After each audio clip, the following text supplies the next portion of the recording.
Hello everyone and welcome to the program Midday Discourse on Global Television. My name is Samuel Odi and many thanks for joining us on today's edition of the program. You know, as the protest date draws near, we are still extreme to find out if protest is the right call or not, given the fact that the government has started taking actions in the directions where the demands from the organizers of this protest are coming from, looking at the angles of food security, inflation, and as well as, talking about the constitution now to be scrapped, which has been said by a lot of persons that the state or the president himself doesn't have the power to be able to change that. So we'll be on today's edition of the program. We will be looking at maybe the implications of the aftermath of this protest if it does happen, if Nigerians, the youth, are actually on the right path calling for this protest to happen, or just trying to, have things to do or go against the government. Because looking at from history now, in 2012 we had protests like this, and then now we are having protests like this. The one we had before this time was against the EndSARS, and which had no significance, totally against the government. But this particular one that is set to happen now is being tagged #EndBadGovernance. So we want to know if this is a right call or not. And then with me in the studio, I have Dari Balogun, Publicity Secretary of BAT's Vanguard, that is Bola Ahmed Tinubu Vanguard newspapers. And I also have with me Joshua Chukwu, who is a public affairs analyst. Gentlemen, thank you so much for joining me on today's edition of the program. Thank you. Yeah, so for the past few weeks now, a whole lot of reactions has been going on in the internet and everywhere about this planned protest, which is set to, kickstart on the 1st of August. So now I want to ask, gentlemen, do you all think, is it the right call now for this protest to happen? Mr. Balogun, please. Yes, I will say yes, and I will say no. Let me start with the yes. Okay. Protest itself is not a bad thing. In fact, the framework of our constitution allow protest in our constitution. Both the government and even the security, they agree with the organizer of this protest that it is their constitutional right to protest.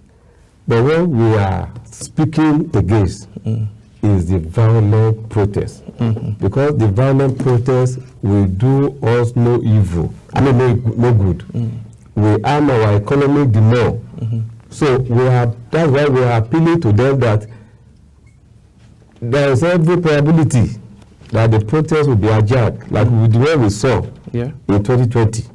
In fact, Lagos State has not recovered from the negative effect, the destruction, the damage that the 2020 protest had on Lagos State. Even, like I said in a survey yesterday, that all the protests we've had in the past, the 2012, the 2020, and all of that, no one has yielded any positive result for us as a nation. Rather, it has damaged our economy. It has brought us back.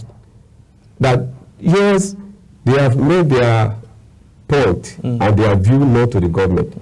And even though the government was aware of those things before, our government has started taking steps to address them. Now that they have come up with this protest and the 10-point or 50-point agenda, government has had them loud and clear. And just was it yesterday or Monday, government and the Federal Executive Council gave a directive that our local refineries, that the NNPC must supply crude in naira to our local refinery, and it was a immediate effect directive to take immediate effect, and with that we can save about $8 billion every year that we are spending on importation of fuel to this country. On that, we can also generate employment. That way, direct employment is about 50,000. So we are all looking forward that the month of August, that will happen. That way, I promise that latest on the 10th of August, that is fuel youth market. And that will also crash the price of fuel. Because we have done that in diesel. When the youth market about 3 months ago, before youth market, the price of diesel per liter was 1,800. But now it's about 1,050, which is at least is good compared to what we were buying before. This government in the last 1 year has done a lot for us. This is a government that made 27 trillion of waste and means in CBN debt that government collected. He has reduced it to 60 trillion. The deal year he has paid 11 trillion naira to CBN. Not only that, he made $34 billion foreign reserve. As we speak today, he has taken it to $37 billion. Within 1 year, he has added $3 billion. Nobody is looking at that. And not only that, the debt to revenue ratio that he made at 97%. We were spending 97% of our income to service debt. This president has reduced it to 64%. 64 as we speak. So, Tinubu under 1 year has done what the previous government could not do in 8 years. So it is a shocking to us that people, even for them to be clapping and support this government, he has gotten a new government autonomy that no president has gotten. Buhari tried, came with a presidential executive order. It didn't work. Government worked against it and they took him to court that it is illegal. And court declared it illegal. They couldn't achieve it. But we see a president with his leadership sagacity gotten it for us. He has returned life to that tiers of government. Okay. So we should be clapping for this man instead of protesting against his government. So that's what we're talking about. Mr. Joshua, what do you have to say? Because I can see you itching and seeming you're not agreeing with some facts that Mr. Dari Balogun here is stating out. So are you, in line and saying, yes, this protest is actually a very good call by the organizers of the protest? My brother, when, I don't know if I should refer to him as my counterpart or my co-presenter, or I don't know. You could just say Mr. Dari. Mr. Dari. When Mr. Dari was speaking, he gave several points, and I would be like, okay, let me start from this point. But if I'm patching on this point, he has already jumped to another one. So he's just tossing me around. Yes. He outlined some assumed impressions, positive impressions that this current government, this incumbent government has created, and he, should I say, permit me to use the word sarcastically, said this government ought to be applauded. Firstly, let me thank you for keeping us in a confined environment, because I believe if we are having this presentation within the masses, in the public, trust me, he won't be allowed to complete this statement. I would be right to say that this protest is long overdue. And then those things he itemized as a seeming, should I say, achievements of the current government, they are majorly audio achievements. He talked about the boostage of the foreign reserve. How about the debt ratio, or the debt that has been incurred by this government? Right? He talked about this government has secured this, has secured that. What's the effectiveness? It's not about saying we've done this. What's the reflection of that assumed achievement in the lives of the masses? I think the key point I should present to him now and to the people that perhaps are watching is that we are not feeling it. We are not. Everything that this government is claiming to have achieved, we are not seeing it. We are not. We are not at all. And then this protest has been brewing. And then he made a point also. He said previous protests have not yielded anything. Of course, he's correct. Why have those protests not yielded anything? People protested calmly, but were they listened to? No. And then I don't know why the APC is, let me use the word, deceptively always referring to 2020 protest. We had a 2012 protest. It wasn't chaotic.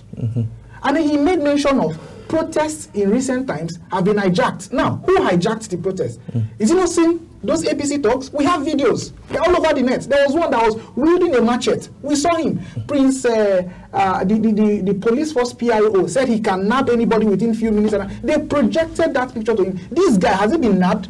So APC currently is just scared that this protest would result into chaos.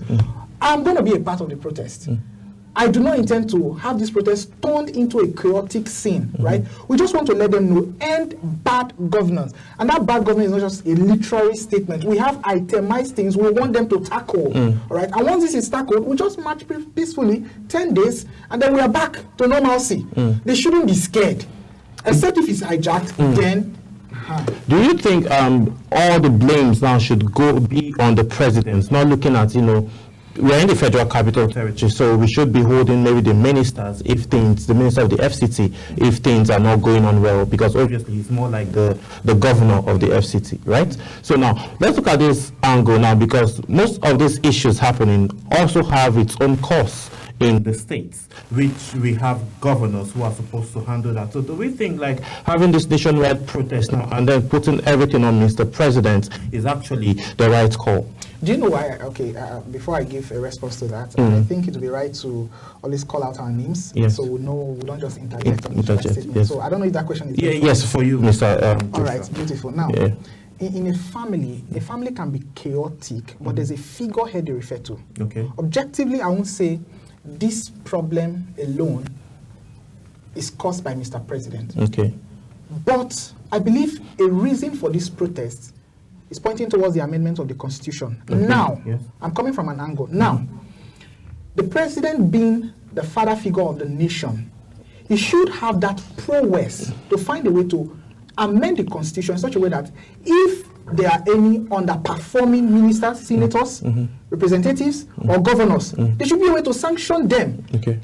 That Constitution should be re-amended so everyone can be held culpable for their mismanagement. Okay. So for the fact that he has not seen enough reason to do that, we ought to hold him responsible. And then previous antecedents, like I made mention of something, that this protest has been brewing because of several reasons, of which the presidency is a part of it.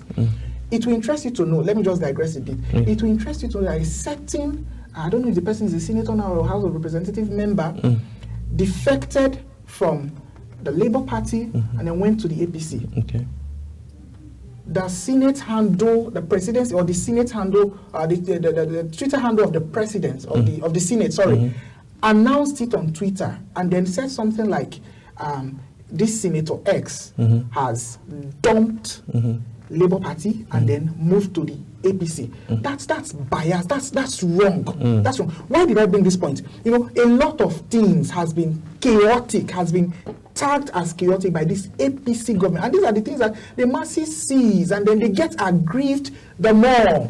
All right. So, in conclusion, this protest, the presidency should be held responsible because the signs were there, and then should I say he was so handicapped not to act. All these things he's doing now, they're just, let me not call them medicine after death. They are just 11th hour intervention, which is almost too late. Okay, I'll still come back to you on this 11th hour intervention, but Mr. Dari, like I mentioned earlier, I was asking, the state governors now obviously have a role to play in terms of what happens in their state, in terms of primary key responsibility of every governor is to protect the lives and property of its citizens and then make life a bit bearable and easy. So now, do you think that the governors are doing enough to be able to make the citizens of each state have, the adequate resources that they need, rather, to get their businesses going and have their lives and properties secured? The answer is obvious. Definitely, the governors we have in Nigeria, they are not doing anything. They are not even mere governors. They are there for their pocket. Very obvious. In fact, they are part of the problem that we're having as a nation. Okay. If what Mr. President is doing, if the government, if they do 40% of it. That means you don't blame the protesters that are, pointing to the president. I have said it earlier, that protest is good. Okay. As long as it's peaceful. Okay. It's for all of us. Both the Nigerians will benefit from protests if it is well coordinated and peaceful. Even the government in power will benefit. Because by the time the protester draw your attention to the agitation and you address it, it will be a plus to you and to your government. So there is nothing wrong in it. The fear that everyone has, which is genuine, going by our history, is the violent nature of it. And there's it is not all of them that mean well. Some are being sponsored by the enemy of this country. There are some people that believe that Nigeria belongs to them, that has been leaking on the resources of this nation. And this government has come to put a stop to it. And they are not happy. So they have agents among these people. They can't deny it. They have been, some of them, or majority of them have been sponsored by these people that I'm talking about. So what I'm saying in essence is that this protest is uncalled for. It's unwarranted. We have a government of 8 years that graded this nation. A government that made subsidy payments of 307 billion naira annually. As I Google fact check it, 2015 budget of good luck, the amount budgeted for subsidy payment for that year was 307 billion. But 2023, the budget that Buhari did last, the amount budgeted for the year, if the government were to pay, was 6.7 trillion. We have youth and agitators of today, the lawyers, the legal advisor to them today, they were in Nigeria there. Their voices got lost. They slept 8 years and allowed that government to grant Nigeria. And they are now expect miracle from Bola Tinubu. It will take God to do what they are asking for. It will take God. You know, talking about sponsorship, Mr. Dari, I'm still talking to you. You know, a few persons have come out on the social media to talk about them not being part of the protest. And then these are like aged women, you know, and they were seen around the central business district with placards, walking around, taking pictures. It's all everywhere on the social media. But now these people are still coming out to say that, you know, they are still going to go back and join the protest because of some reasons that, you know, didn't sit well with them from what they were expecting. So talking about sponsorship now, do you think these women were sponsored to come out and then say they are not in support and then now going back against their word? You know, we know what is happening in Nigeria. There's information that's intelligent about what I'm talking about. We have people that in their villages that share boundary with a neighboring country, and they see in the last 1 week now foreign people coming to our country, and they are beginning to raise alarm. We've had it in Kaduna, in Cross River, in Chokoto, in Borno. We had it. We've received information and it to that effect. And let me tell you, even in our problem is not only we do. We have some international community that they want to keep Nigeria as market for their product.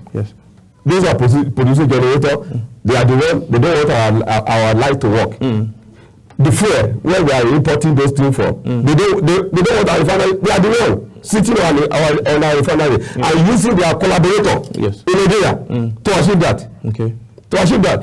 They are not happy that that refinery is coming over. They have instructed their agent in Nigeria, the IOC, International Oil Company, not to supply crude to Dangote. They are refusing the Dangote until the president intervene and he put a stop to it. So that we must understand this. They want to create crisis in Nigeria so that they can come and who is causing crisis? Insecurity in Nigeria, occupying our forests, tapping our minerals resources. They are foreigners. Well, we'll be going on a very quick break. And then when we come back, we'll be talking about the 11th hour intervention that Mr. Chukwu Joshua spoke about. But let's go on a very quick break. And when we return, Midday Discourse continues as we continue to assess if this protest is actually long overdue or if it's the right call or not. Please do stay with us. We'll be right back.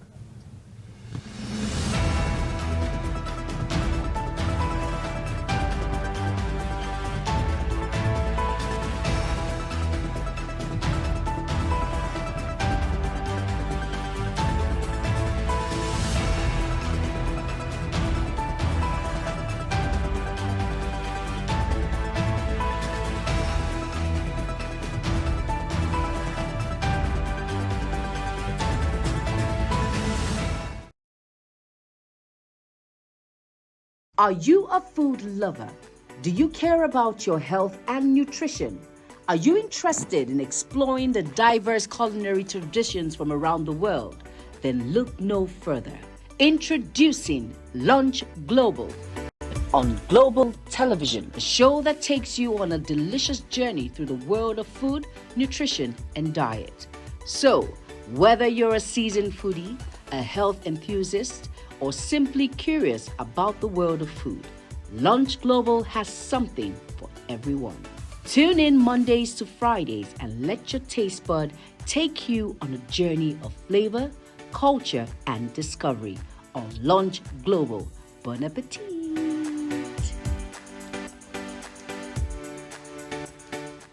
Time check. It's midday. Then it's Midday Discourse. Midday Discourse is a program that covers trending local and international news, current issues, and human-related topics. Join Samuel Odi weekdays 1 p.m. on Global Television. The discussion starts here.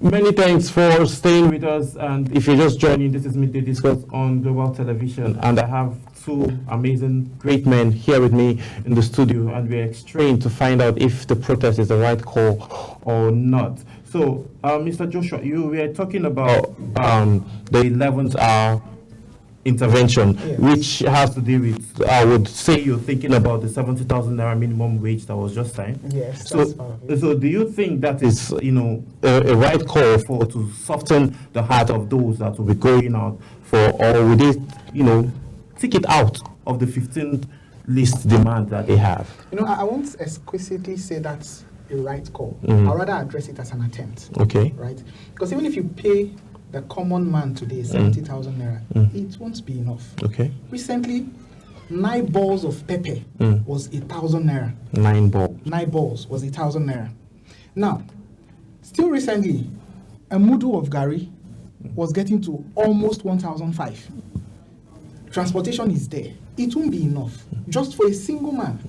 Now, considering this person has family, it won't be enough. And then you also know that the way these things are going up, other necessities are also going up, like school fees and all that. It's not enough. So that's just an attempt. Okay. And I still tag it as an 11th hour proposed intervention. It's been said that, I'm talking to you, Mr. Joshua, yes, it's been said that it's rare to find a civil servant that's at level 1. And then there's like the list of the salary that a civil servant should earn. So now, from what information gathered, they said you can see staffs from in the civil servant from level 4 and above. So now the question I always ask is, will they be paid 70,000 multiplied by the level that you are in, or you'll be paid just 70,000 no matter the level you're in? Well, I don't know.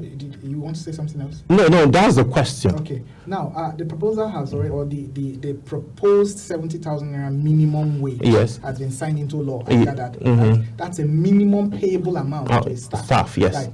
Now, I don't know the arithmetic that is going to be behind the levels. Yes. Okay. I don't know, because if we go by your should I say assumed arithmetic, yes, you start hearing things like this agency does not have money to pay that. Because some state governors now, just today, are coming out to say that they can't afford to pay 70,000 naira. So it's widely expected, okay, right? Like I was about saying that some agencies will now start saying something like, we don't have this amount to pay. Yes. We don't have money in the agency. And then from the proposed 70,000 naira that is assumed to alleviate the sufferings of the masses, yes, right? We'll now start having things like salaries being delayed or even owed for months. So there is no proper rhetoric, there is no proper arrangement to ensure that this would work. And all these signs have been there from the beginning. 70,000 naira minimum wage is not the best cushion. Number one, that amount is minimal. In fact, it goes with the amount minimum. It's very little. Okay. If you want to really show that you care for the masses, you see this petrol price that is hiked, bring it down. You see this unnecessary spending on political office holders, like budgeting how many billions of naira for the VP's accommodation. It's unnecessary. Don't do it. Cut down the cost of governance, then the people will know that you are listening. Tackle security. If you have someone, 1 year is too much for the Minister of Defense or whatever they are called to even tackle. If you see that this person is not living up to expectation, do the needful. Replace. I give it to the APC on just one count, probably because it's my area. Light has indeed improved. Okay. All right. So there's no need to say, hey, sack the power minister. Oh, my area, I don't know about your area anyway. Right? Yeah. Now, if other ministers under the APC caucus can function like this minister for power or minister of power, I don't know the right the minister of power. Yes. If others can function like him, fine. He should be a benchmark. Okay. And then my Mr. Dari, right? Dari, yes. Yes. He mentions, in fact, he kept on saying something like, this government met so and so from past government. And I'm wondering, what's the past government? Is it not the same APC? This presidency he's talking about, he was the person that even brought, he said it openly on air, without me, he wouldn't have been president. So he knew that the past one would be a disaster. Why did he project it? Is it to ensure that he spoils things so that he will come and then seem as if he's fixing them up? This government is full of deception. All right. Let me just stop so I don't get emotional. I rather choose to attend to your questions objectively. Yes. Right? Yes. Mr. Dari, let's look at this angle now. 70,000 naira minimum wage, and looking at the current food inflation now that we have, which is at 40.34% thereabout, just on food minimum wage. How key is it that this amount now would be able to, project and then help families sustain in terms of food costs in the market? Yeah, thank you very much. Yes. We know the role that Mr. President has played before arriving at that 70,000 minimum wage. The tripartite committee that was put in place arrived and agreed on 62. And it was taken to him. Yes. And the NLC and TUC combined together, appealed to Mr. President to help them do something about it. Yes. And he invited them, he consulted with the stakeholders before arriving at that 70,000. Yes. My friend and those who are with him, they cannot be more Roman Catholic than the Pope. Okay. The NLC and the TUC, yes, they sang for Mr. President the day the agreement was reached on 70,000. Yes. And they did 3 busa for him. Okay. So we cannot cry and believe they are the labor. And I said it earlier, like you rightly pointed out, that 70,000 minimum wage is for level 1. Yes. And in the federal ministry or even at the state, nobody at that level. Yes. We have the least you see is level 4. So that what they call consequential adjustment, yes, the government is going to do. So nobody is going to receive that amount. Okay. So that is, everybody is aware of that. Even the LNC president has come on here and said it. So federal government has done this bid. And another thing that Tinubu did in this thing is to reduce the yearly review, which was 5 years before in the constitution, yes, to 3 years. Okay. That 5 years is too long, and he brought it down to 3 years. So this is a president that is mindful of the welfare and well-being of people. Yes, and this is also to let us know that this current administration has donated 1,000 tractors to Niger State to help aid the production of food during this season, because obviously this is a raining period, and we are hoping that afterwards this current hike at 40.34% that was projected in June wouldn't be something we will be experiencing when the harvest season is here. Let's get back to the Constitution, because that's one of the demands now that the protesters are making. Do you think, not just the Constitution and the judicial system, where they were also making demands that they will want most of the judges in the judicial system to be fired by Mr. President, and as well as the Constitution to be scrapped. That was like what they said. They need it totally changed. So do you think, that is, Mr. Dari, do you think that the president has the power to be able to effect these two crucial change? Because this 1999 constitution is something that we've been using for almost 2 decades now. When I read it, I was shocked and smiling that they don't know what they are asking for, because we are governed by law and constitution. When we say the constitution be scrapped, what are we going to govern with? The best we can do, if we have any problem with any provision or section of the constitution, is to amend it, to get it amended. Which one has been amended? That's like the labor and TUC 5 years change to 3 years, which is 3 years. Then there's been an amendment. The issue of power that you mentioned earlier was on exclusive list before, meaning that it's only federal government that can legislate or operate on power. State cannot, no government cannot, an individual cannot.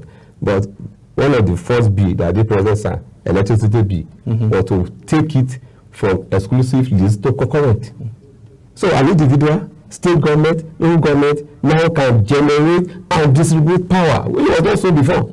Now you can get investor, you get maybe Matama alone, and generate light and begin to distribute and sell it to them. And when they look at your own price, that is your price is cheaper and this thing is stable, they will remove themselves from the AEDC, whatever they call themselves, and work with you. They will not allow you to do that. Which is a plus to this government. Mr. Joshua, you know, we'll still talk about this tariff, but the constitution now and the judges now, do you think the president has the power to do that? Just permit me to give a response to something he said earlier before. To that. Now, he said something that we cannot be more Roman Catholic than the Pope. Right? Yes, that's why it's agreeable. He said when that bill was passed, that's the Labour Congress sang and then gave 3 buzzer. It's funny. It's funny. No. We saw it on the TV. There's something I want to say. We saw it on the TV. We did say it on the TV. Yes. See, there's something I want to say. I'm not saying they didn't do it. Of course they did. Are you part of the Labour? The salary, the 70,000 is for them now. So why are you now saying let's not get emotional. Why I said it's funny, I have reasons for all my statement. Why I said it's funny is that's theatrics there was actually fun. Imagine doing maybe something, an applause would have been better. Now, in all of his submissions, there was something he omitted. The afterwards of that agreement, the head of the Labour Congress came out and said they were given 2 options.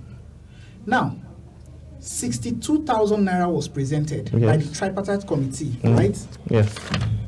And then this was presented. Now, NLC did not, quote me, NLC did not appeal to the president initially. Please, let me use the word, add something. No. As against that 62,000 naira, NLC, proposed a minimum of 250,000 naira. Yes. As against the 62,000 naira. So that 70,000 naira was given as an option by the presidency.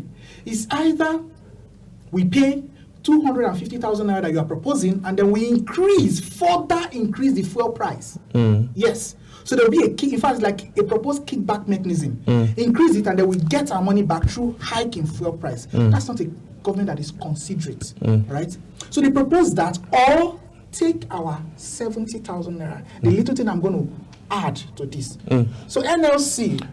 Please, we'll be going on a very quick break, and then when we come back, Midday Discourse continues.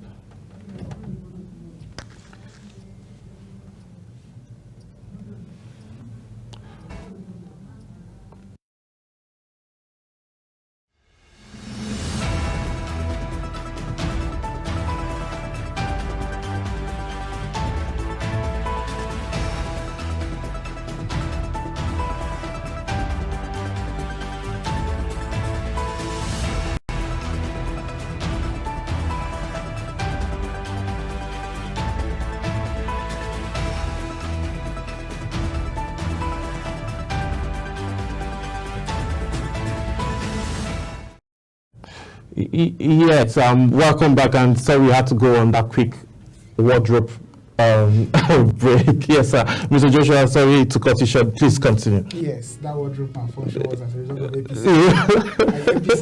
APC has to go take the fall for everything now. Yes, because I was trying to elaborate the point. So, my shirt is actually, right? So that's just for the jokes. Now, yes. There was a counter proposal. Okay, we can accept this 250,000 naira as a minimum wage, but we'll have to further hike the fuel price. Okay. Or take a little addition. I will do more as against that 62,000 naira, and then we'll maintain the fuel price. I do not see that as a government that is really, really considerate. All right. So I just want to correct an impression there. Yes. I believe that's noted, because I didn't make this impression. It was televised. The NLC president said such. Yes. All right. So you're talking about the constitution. Yes, please. Government or the presidency has the power to change, unanimous power to change the constitution. Now, I don't really think he has that veto power. Yes. To change the constitution. In fact, I won't even support that he has an imposition of a veto power to just unanimously change the constitution by himself. No. Okay. What I think, though I would want to tilt, I wouldn't want to use the word regrettably tilt in his direction, right? But he said something that rather than changing the constitution or scrapping it totally, we can make amendments. But I don't know if this is allowed within the democracy of this nation. We can be operating on this particular constitution and then tell the masses that work is in progress to unanimously gather certain persons from probably, should I say, geopolitical zones, so we can collectively build an agreeable constitution. Now, I'm not saying this should be followed, but this could also be an option where every interest is represented, or we can tilt towards amendment. That's why I say regrettably I have to go in this direction. So amendment is a possible option. I don't think the president has the power to just change the constitution. That means that shouldn't be one of the demands for the protesters, because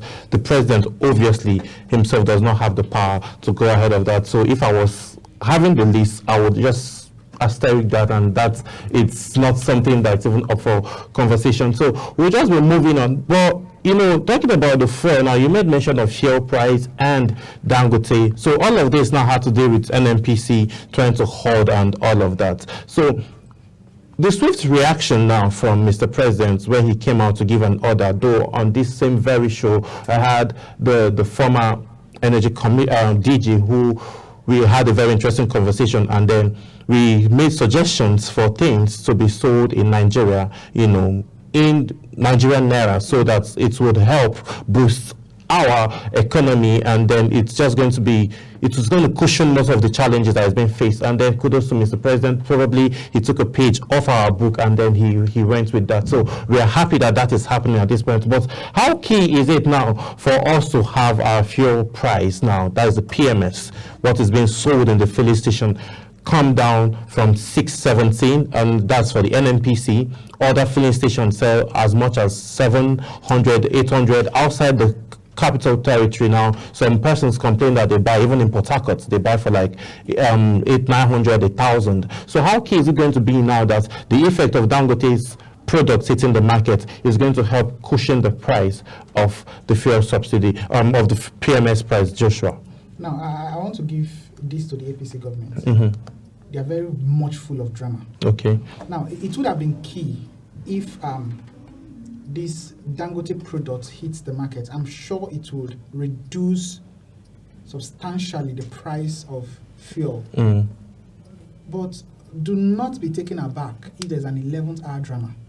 Right? Something might just spring up from somewhere. Okay. All right. So if this thing can actually go uninterruptedly, it will be beautiful.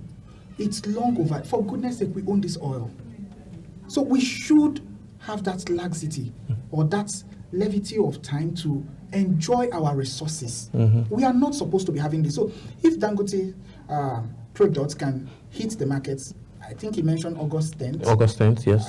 That's like 10 days from now. If he does, then fine. We won't be this aggrieved. It will be a major key. Give it to him there. Yes. What do you have to say in regards to that? Yes.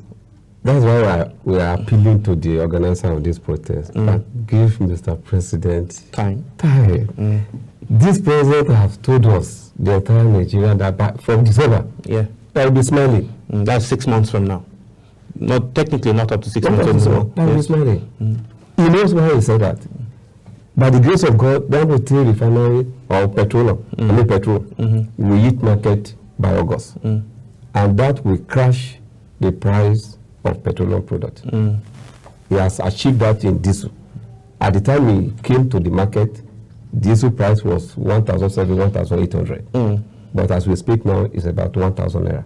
Look at the gap. So don't you think it's still high? Looking at the cost of moving goods, because most of our businesses, we tend to move things from It's work in progress. Okay, work in progress. It's work in progress. Even by the time it come on board now into the market by August, the price that is going to come with will still go further by the time the government refinery come on board. Port Harcourt, 1 or 2. Okay. Will be coming to in that August. Okay. Which is about 250,000 barrels per day. Okay. The Kaduna will come by December. Okay. And government is planning that from December will become net exporter of petroleum. Net exporter. And that is going to do a lot of good to our economy. You know, in fact, from Dangote alone coming to market, we are going to save as a country $8 billion that we are using to import the fuel now. What is this current administration doing more about agriculture? That is the main focus. You know why I'm asking this question is because we have a whole lot of camps, internally displaced persons that are core farmers, right? So now, most of this food hike and price hike in food prices is due to the fact that these real farmers are deserted. Some of them, dead and not with family members, can't go back home to farm. How key is it that we have the issues happening in the rural communities resolved so that all of these farmers can go back? So we wouldn't be having all of these. This protest, we would be focusing on other key sectors and not focusing more on protest. Mr. President, one of the first meetings that he had with the governors in Nigeria, knowing fully that under our law, if our government does not have land, the land belongs to the states. And that the state should be the one driving the farming. He invited them that insecurity are preventing our people from accessing their farm. And he directed them, the governors, to go and form forest rangers and arm them to flush out the criminals. More than vigilantes? Yes. Okay. We call them forest rangers. Okay. To sanitize the forest so that people who are willing to farm can go to farm peacefully without fear of kidnapping and what have you. But up to now, governor has not done that. And president has no power over the governor. They are under immunity. They are elected by their people. So there is a limit to which the federal government, who does not own land, can do. Those who are showing interest, like Kebbi, there is mass farming with rice in Kebbi and Jigawa, in Niger, that I told you that government people went there to launch 1,000 tractors for mechanized farming, for massive production, food production. So all these things, by the time the harvest comes, we will be smiling. The prices, in fact, it has with, it has ordered 6 months importation, massive importation by government and private sector, and it has waived import duty and taxes so that the prices of those food will come down. And so government knew well. Policies reform normally come with pain, but with this pain, it's going to be a pain that has reward. Pain that has reward. Yes. Mr. Joshua, I would like to take your last take on this because we're running out of time before we close the curtains on today's edition of the program. Okay, now I don't know if I'm to say that this current government is not strategic enough. Okay. At a point, the Nigerian citizen were being referred to as defeated youths, sets of defeated youths. And I give it to the Nigerian youths.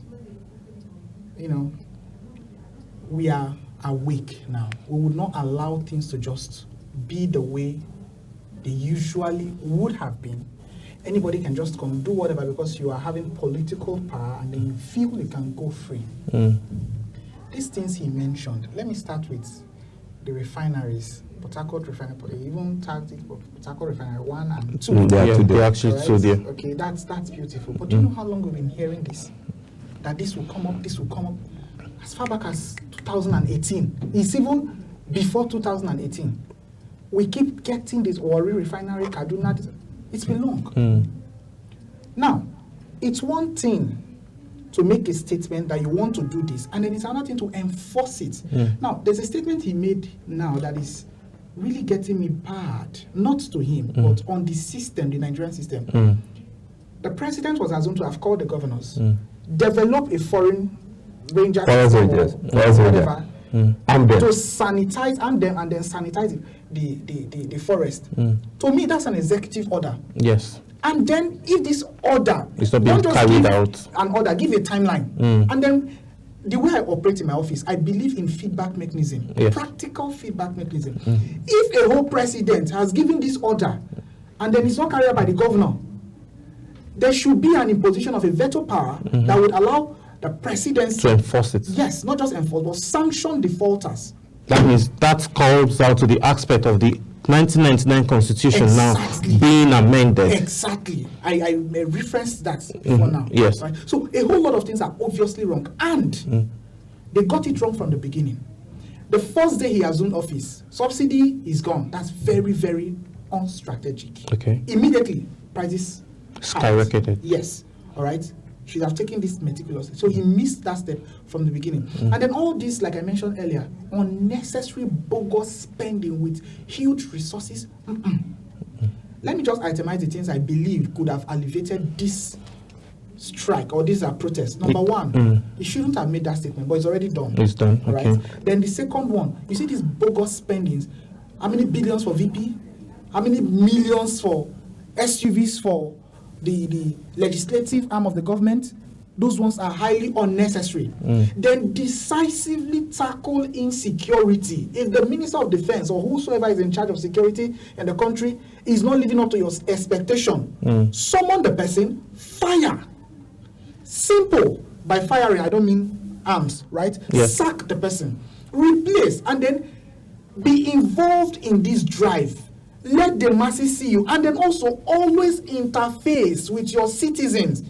Don't just stay there and be sending bio on Anoga to come and speak for you, and then the man is pushing out insult, dozing out insult to the masses. When we already now, we know the fault has been there from the election. Yes. But we don't want to keep living on the fault. At least you are now seated in power. Okay. Show us that you can disappoint our expectation, because we feel no, you are just there to fill your pocket and then fill your cronies. Disappoint us. Will be calm. I still not disappointed you with all that I've rolled out. Can you roll out what? All the promises? It makes $7 billion. $7 billion. Let's finish this. Just give us okay. You have to stop saying that. Yeah. How about the borrowing without any proof? They want to borrow more now. Okay. Maybe they will target. They want to use the money to subsidize education, but we don't see the effectiveness. You are even campaigning with student loan. Are we supposed to use loan to go to school in our own country? No. Education should be free. Should be free. Which country do you want that? Which country? We must. No, which country? In America, in all those that we copy. In America, that we copy. Is it free? Are you not paying there? Are they not paying there? That's the question. Let me answer you. What they do there is the student loan. Must we copy the whole thing? Can't we start? Can't we be a pioneer of an initiative? How? See, if I was to be the president, what is the difference? Is to go to school. Okay. And government is making money available to you in a borrowing. And by the time you are finished, you are working. And you pay back. Created for all of this. You should have allowed us to just, not like an argument. I want to give you points now. Okay. What are you talking about? I'm saying facts. You get like somebody was not cooking soup at all, and somebody who cook now, you say it's not sweet. What of the person that was not cooking or that you not cook the soup before? My brother. We should be gratitude and show appreciation to this man that you have tried. This is the first time in the history of Nigeria that we have student loan. Do you know how many billion that is going to it? Do you know how many students that apply? Quote this. Is not. Do you know the succor that we bring to them and to their family? What are we talking about? We should be thankful to this man. Yes. Now, see. You see these things? Audio promises. The VP, Kashim Shettima, came out and then said that about 600,000 watt has been created. Is it 600,000 jobs has been created, and then how many hundreds of thousands of people have been beneficiaries? Can you name 1,000 people that audio promises? We want to see the proof. This thing are real. This thing are real. We have information, freedom of information. Leverage it on it. Seek for the evidence. They will show you. There's something I even wanted to say. They will show you. You mentioned something about even the one I read that year. That are protesting, not to protest. Yes. Do you know that they were hired? The video came out. Okay. Well, and then take for instance Lagos State. People coming out in the name of Oro. Don't come out. If you come out, what you see, you take. And then he is here saying that it's within our constitution to protest. So a lot of things is wrong. A whole lot of things. But you have the president, the presidency, the security. All of them consider to the fact that it's their right to protest. Yes, in the constitution. Nobody is denying that. Yes, but what we are saying is that the timing is wrong. Okay. That you have not given this president enough time. Yes, you have not given. We have done a lot within 1 year. Yes. Hold on, gentlemen, hold on. So this all that I've said in this program, go and fact check it. Whether you have our debt to revenue ratio, whether he has taken it from 97% to 64%. Whether he has taken our foreign reserve from 34 to 37 billion dollars. How much time will permit us to take this edition of the program? Please, if you would go out to protest, please do it peacefully, because the federal government and the army and every other person has made securities available to protect those that will be going out. The end game or the aim for this protest is to point to the government, to Mr. President and state governors. Okay, you guys are not getting it right in this angle. So we're hoping that this protest, if it does happen tomorrow, we would see a new Nigeria and a very good government. On that note, Mr. Dari and Mr. Josh, you all, thank you so much for joining us on today's edition of the program. And for the production team, thank you so much for the work you've put in for us to appear very, very good. Thank you so much for your time, and I appreciate you. I'll see you all tomorrow. Bye for now. Thank you very much.